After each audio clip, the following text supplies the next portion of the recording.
उनकी झोली भर गई, बिगड़ी हुई थी जिंदगी, पल भर में संवर गई, पल भर में संवर गई। माँ की दुआएं लाई नहीं जाती और माँ की बददुआएं टाली नहीं जाती।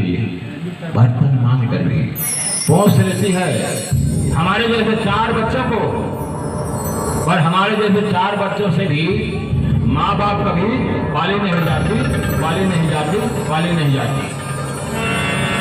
कैकेयी के माथे में अगर कलंक की काली नहीं होती, कैकेयी के माथे में अगर कलंक की काली नहीं होती, तो लंका जलकर लाली नहीं होती, और लंका जलकर लाली नहीं होती तो भारत में कहा ये मोहरेगा में कभी दशहरा और दिवाली नहीं होती।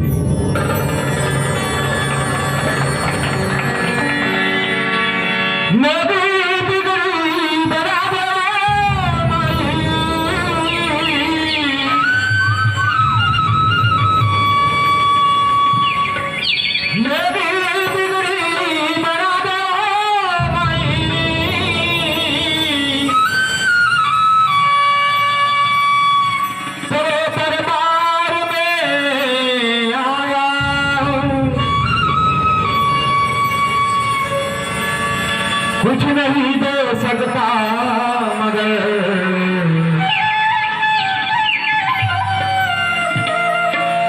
तेरे चरणों की धूल लेने आया हूँ।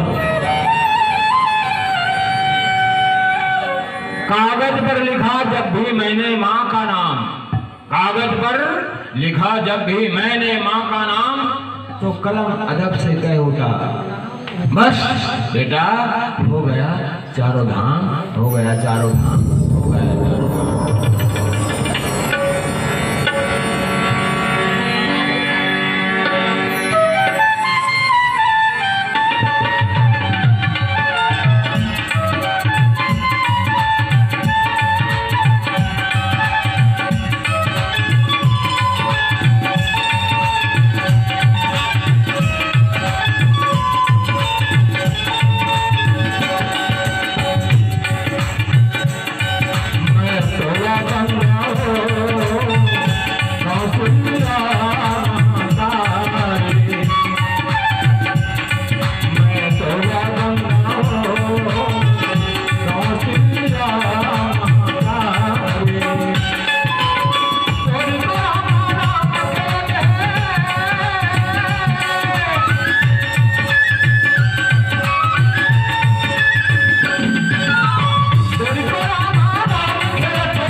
कुटुंब परिवार की जय, बोले उनके श्रद्धा भक्ति की जय।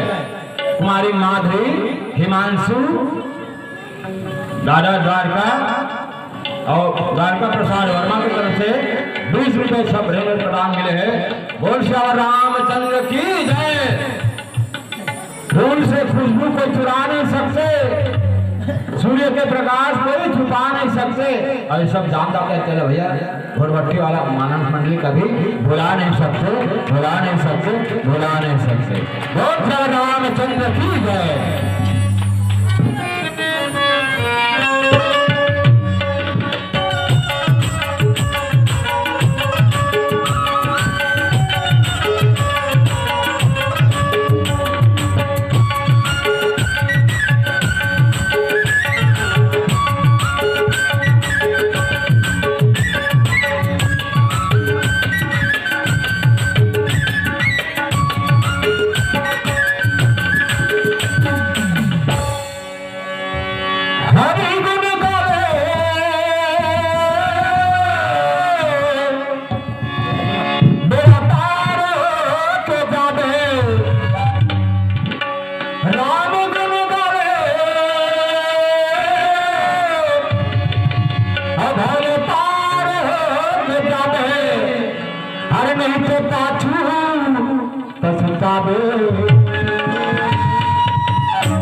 कब पछतावे? अभी तुम्हारा छोटे छोटे होकर गोरिया, अब बिहाव हो तान बहुरिया, और नाटी का तान तुम मन हो जाए पूरिया। पक्का बात नहीं है दादी, छूट जाए घर द्वार जमो घर पूरिया, और छोड़ के सबो जाना जाए लगी एक दिन बहू दूरिया। जब छूट जाइए, जब अपना ही अता पता नहीं कैसे रिश्ते नाते हैं। अरे दिखावे की दुनिया है जो भी नजरों में आते हैं। जय हो। कैसा घर, कैसे घर वाले, जब चलती फिरती छाया है, जो तुम अपना समझते हो वही नजरों की माया है, और माया की भीतरी में सोई है काया है। नहीं कहाँ से मिले थे तोड़े, ये सांस मेरे सब से तुम्हारे सांस है नो है, तुम्हार नो है। अब आदमी तुम्हार होती था, तुम्हार होती था। अभी आदमी में महीना नौकरी कर देते ना, हफ्ता अपना छुट्टी मनाते नहीं। तब और होती तो हूँ हफ्ता में आज छुट्टी सांस में बंद के। ये तोर नो है, देह किराया में क्या नहीं, फिर बाद में बस आकर आखिर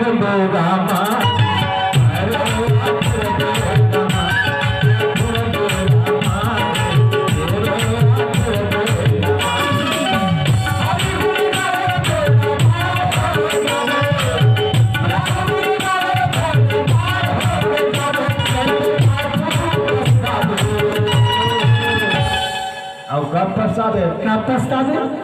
उम्र हुई 60 के, नींद पड़ी तुम्हार रात के। जय हो।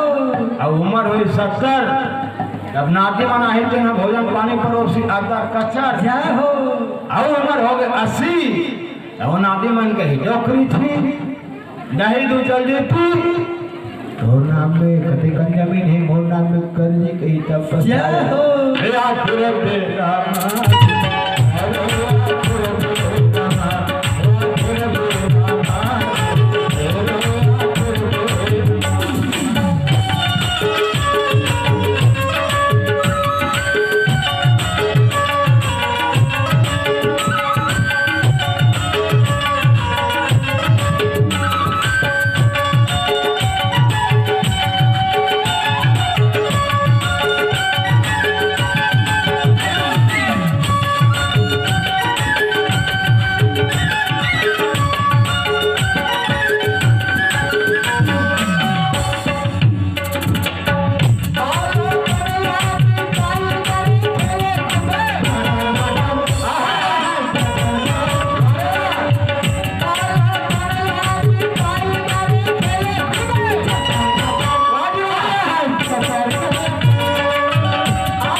सही बात है भैया।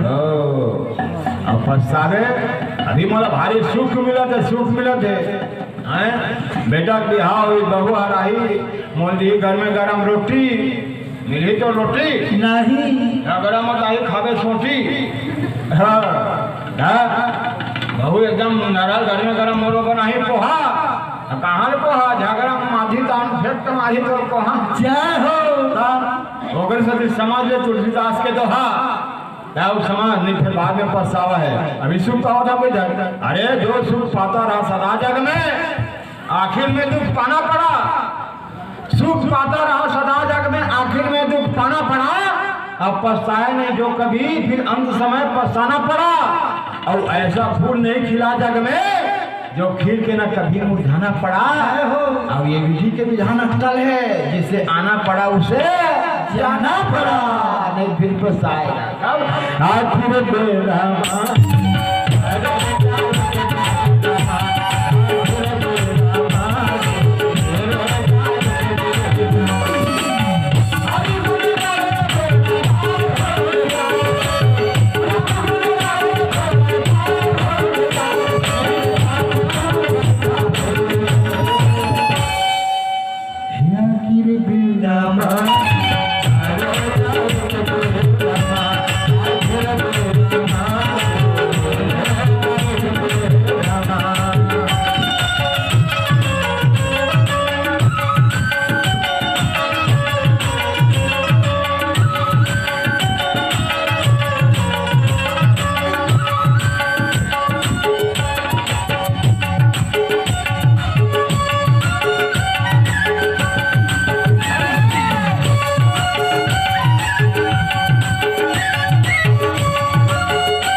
कुछ है भगवान के भजन लेने का वो पछताएगा। सही बात है जी। हाँ अभी ये शरीर है तब कहा का कहना राम तो हनुमान जी पकड़ी दुआ 3 शब्द नाम ये अंग्रेजी के का शब्द पकड़े 3 शब्द अंग्रेजी में RAM